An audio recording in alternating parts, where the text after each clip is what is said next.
La préparation d'un câble réseau est réalisée à l'aide d'un cutter et d'une paire de ciseaux.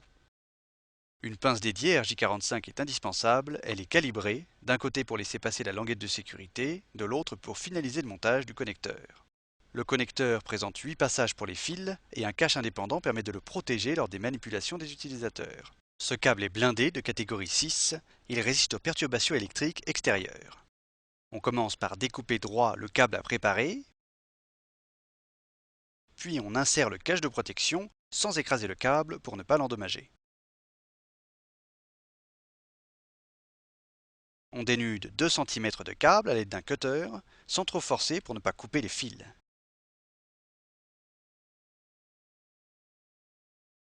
On sépare le blindage extérieur en étirant les fils.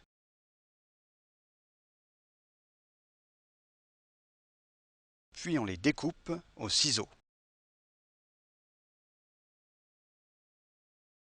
On sépare les fils qui sont blindés par paire.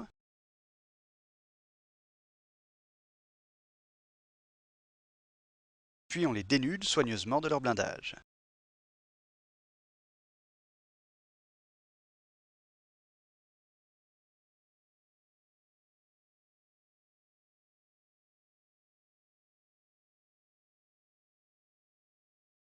On enlève ce blindage par découpe au cutter.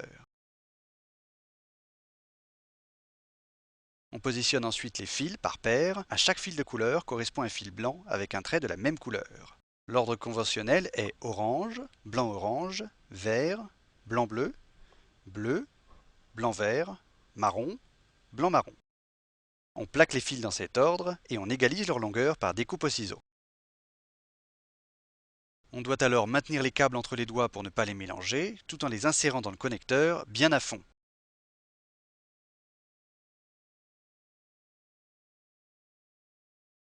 On présente le connecteur de façon à voir directement l'insertion des fils.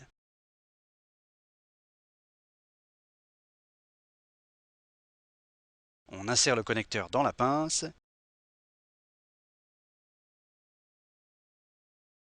et une forte pression permet de sceller les câbles. On relève la languette de protection qui est destinée à se bloquer sur les prises RJ45 afin d'éviter les débranchements inintentionnels. On peut alors remonter le cache pour protéger l'arrivée des fils au connecteur.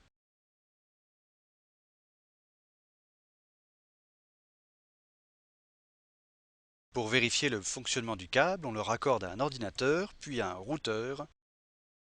Le témoin lumineux indique immédiatement s'il y a transfert de données.